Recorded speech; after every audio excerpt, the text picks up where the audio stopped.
Got real, huh? You're living now. You're living, Fitz. Mm.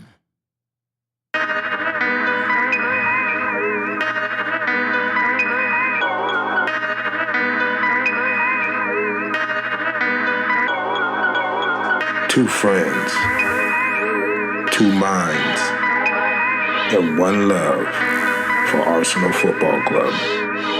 You are now listening to the Cod and Two Minds podcast.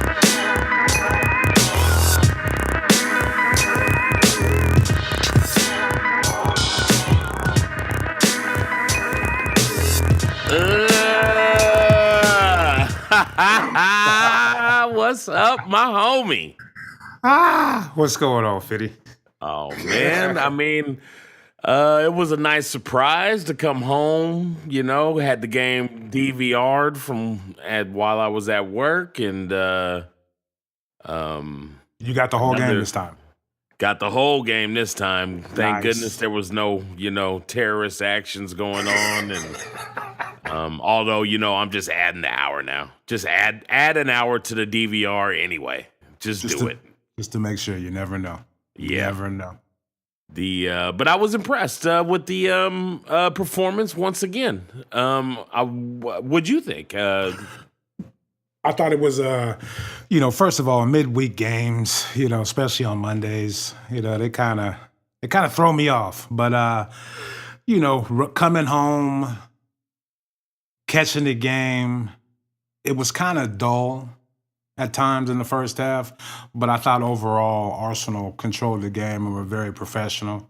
I thought, I thought the lineup was good. That's one of the things me and you have been asking for a while. Play Ramsey in the number 10 or in Ozil's position and have two people protecting him. And, so I thought that worked out great. That's a good point. One of the things like I've never even been necessarily so specific about what I want Wenger to do with the lineup, but I would like to see him play with the lineup according to certain matchups. And I thought once again, I'm not gonna say I was 100% when the kickoff started. And, okay, he got this right, and like you were saying, at times in the first half it seemed dull. I felt like right at the beginning of the game is when you really kind of just like you were saying, for us fans, a Monday game, it was kind of hard to get into. I kind of felt like the team was kind of like that in the beginning.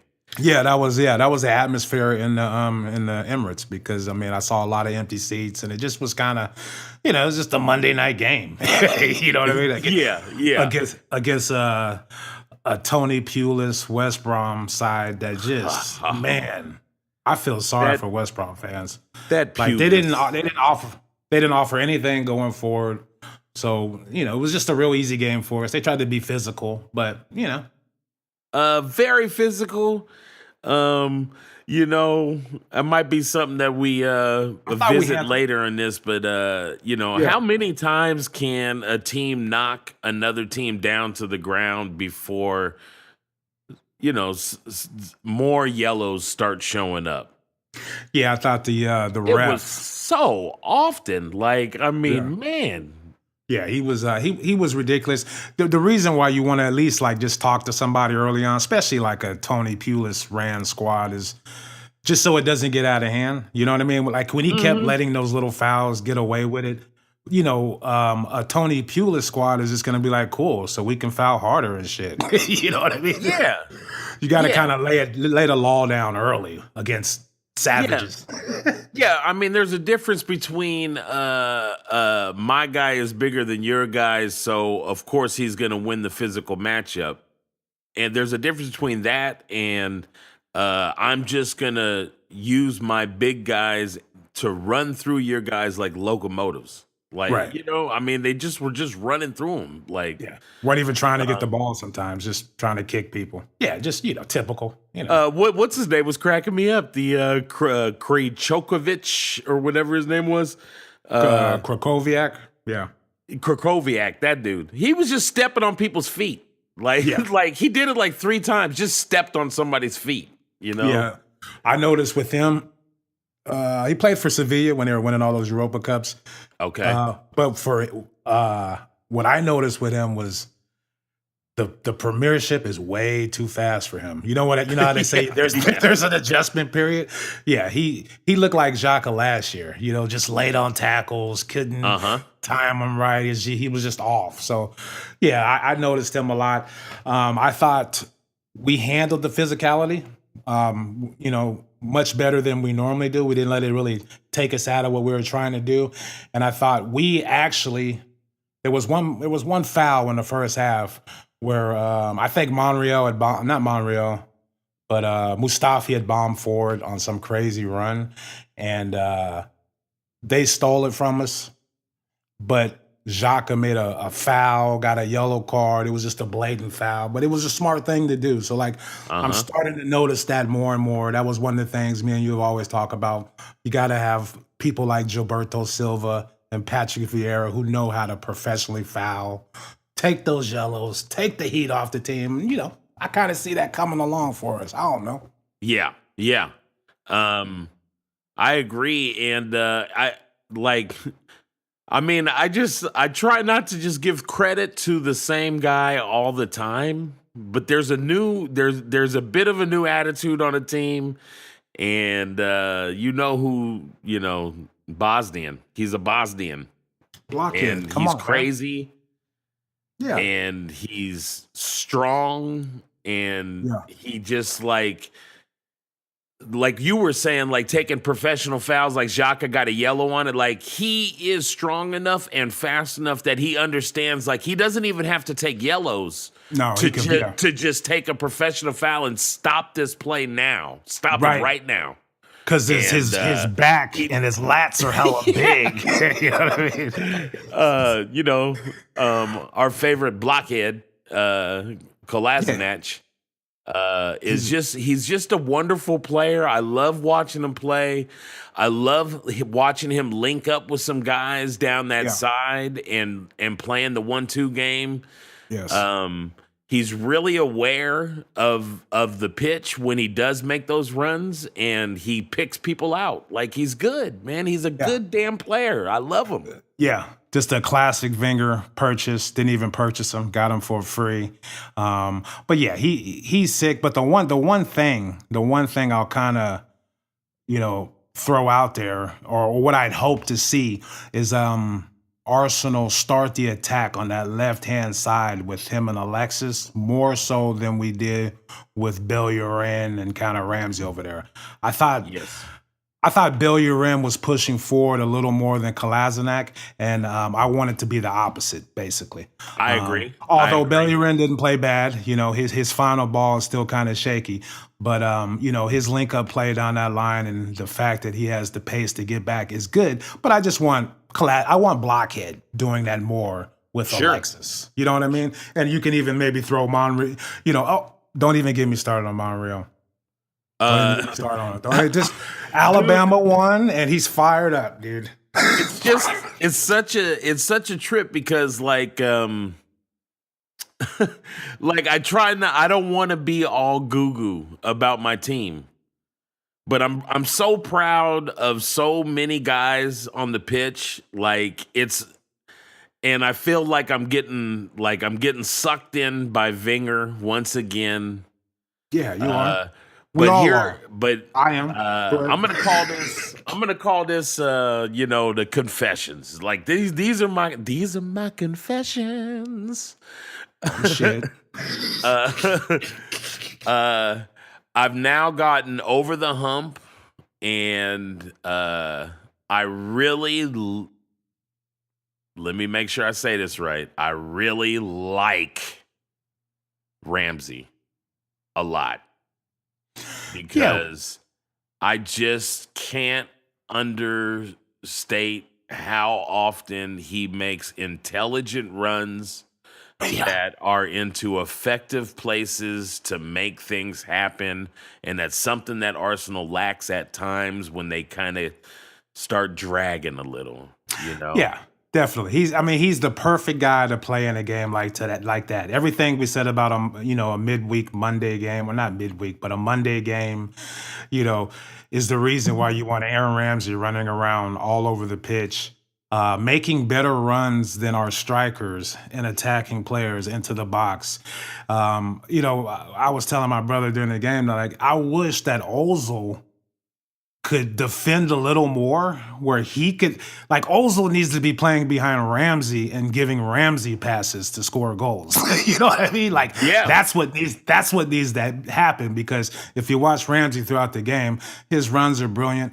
But as far as his energy and him not trying to do too much, have you noticed it? He's not. Yes. He's not Aaron two-touch Ramsey. He's get it, move it, run.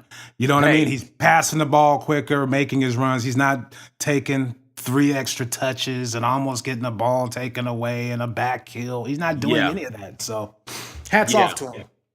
Hopefully it lasts. We've seen this before. Right.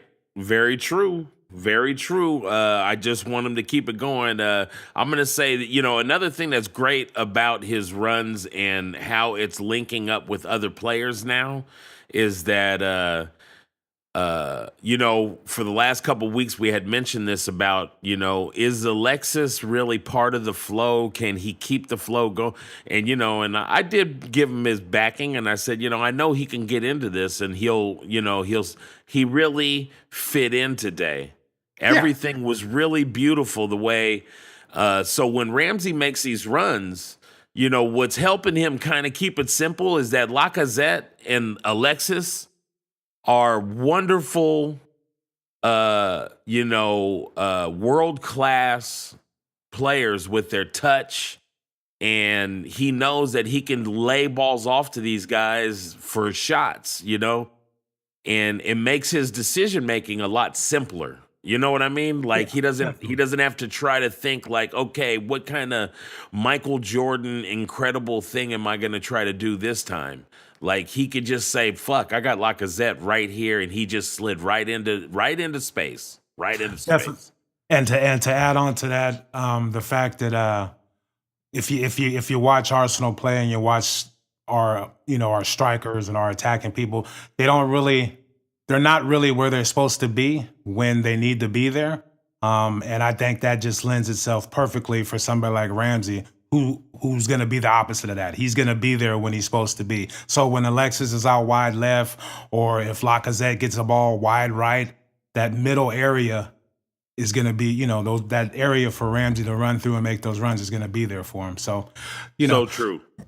It would just, it would be nice if somebody like Xhaka can really start finding him. You know what I mean? Instead of looking sideways, I want Xhaka to kind of try to find Ramsey on some of those runs. He's still shaky. He didn't play bad today. I said he I'm giving him credit for making a professional foul, and he's a holding midfielder. You know what I mean? Yeah. So as far as anything else he did, I'm not gonna go hard on Xhaka, but I'm not either. Actually, for the first time in a while, like, I'm not really gonna be hard on him. I thought, I thought in general he played pretty good. There's not one player on the pitch that I had I thought made a bunch of errors or anything like that. In the very beginning of the game, I was a little perturbed with Bellerin. Oh, okay. No, with Bellerin. But and mostly I thought about you because it's just there's a progression that I'm hoping for that's not quite there, and I want to see more, but you've brought it up so many times. I want to see him see space and attack it, and be more aggressive with it. Just his pace alone should put most people that are trying to guard him into a position where they got to make choices. Right. And that's what you want to be if you're a pacey person, is try to put people on their heels. Constantly put them under pressure. Yes. Constantly. And we need him to be more aggressive. And For somebody that is probably, as far as age and coming up and interest in all of Europe, like he's probably the most promising youngster coming up through Arsenal in a long time. Yeah, I mean, yeah. At Yeah. his age, The longer. Go ahead. I'm sorry. well, just at his age, when he's linked with teams like Barcelona and big teams that are like, man, we would pay a lot of money to take him.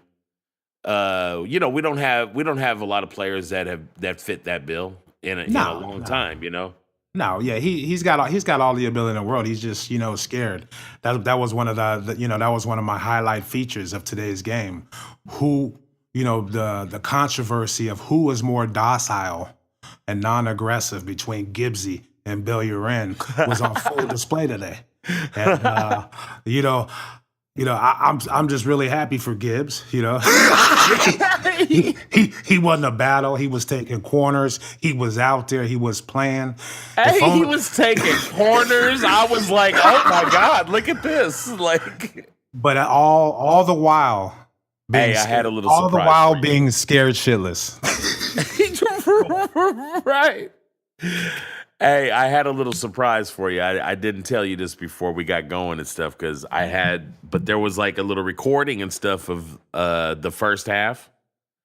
And so there was this period when there was an out of bounds play and Gibbsy was coming to get it and Wenger was over there. And this is what it said. Like, it said like this. It said, Kidden, you the good boy, Kidden. Listen to you, dude. Kidden, Austin. That was Kidden, Austin. Austin loves you, Kidden. Kidden, you the good boy. You good boy. I love you. Okay. That's not what he said. I saw the video. I saw what you saw, but that's not what he said. He said, "See why my premise was shorter. You see that now?" He said, "Kidden, do you remember when I had my finger in your ass?" Anyway, go ahead. See, I knew you were taking it there. I knew you was gonna take it there. Always. But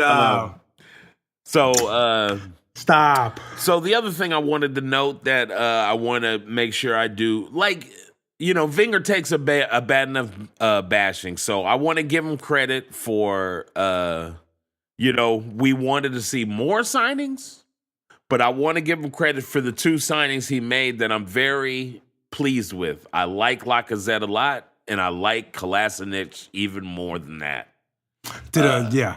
I like the 2 guys added to the squad.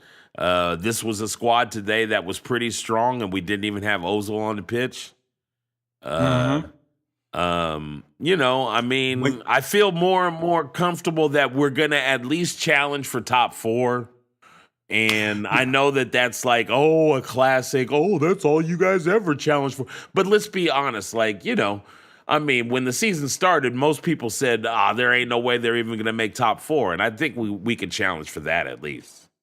Yeah, I think so too. But I'll pump the brakes just a little bit because I feel exactly the way I felt last year. I thought, I was watching the game today and I was like, man, I guess we do kind of have squad depth. You know what I mean? We got a pretty big squad. I think we might be able to. That's what I was thinking during the game. But then I thought about last year. I was saying the same shit. And then December came and it was like, yeah, whatever. I know. So I'm gonna seriously just give it a rest until January as far as my optimism. I am optimistic, but I just I'm just gonna wait because I don't really trust. I hear you. The people in charge. But let's get back to Lacazette, okay? Fuck. The motherfucker scored 2 goals. He can't stop scoring goals at home. Just a clinical, everything we've been clamoring for the last, since Van Persie, I think we found real clinical and in the penalty. I mean, geez. I thought Alexis was going to take it, But shit. And he tippy-toed to it, so he didn't even use momentum, but when he let it go, that was a bullet. It was a bullet to the fucking corner, Yeah, when I saw him standing there, I knew he was gonna make it. Just because of Yeah. his demeanor and shit. He was like, whatever, dude, I'm taking this. I got it. Yeah. And I you mean, know, a I'm lot happy. of people I'm are not extremely happy with that. familiar with the Oakland Pimp, but you know, Lacazette, when you look at him, his hairline is perfect, and so, you know, he's an Oakland Pimp. That's an Oakland Pimp right there. Yeah, he really needs to, you know, get a little more flamboyant, I guess, is what you're saying. Well, I mean, I've never been a big fan of the Grizzly Adams beard, you know? Yeah, Like, I mean, you know, if he would shave that down just a little bit, but you could see he cares a little bit because his hairline, you know, is sharp, you know? well, yeah. He's, you know, come on. Fringe, class. You know what I mean? Stop it. The worst beards are the ones LeBron James wears. And I think you referred to him as Solomon Grundy beards. Yeah, Solomon Grundy, yes. Hey, motherfuckers listening are like, Solomon Grundy, dude. Who is that, man? These guys do too many shrooms. I'm just telling you, you got to go way back, folks. You got to go way back for Solomon Grundy. But all you need to know is when you hear that name, don't you think like, ooh, I got to itch my beard right now. Like it's itchy.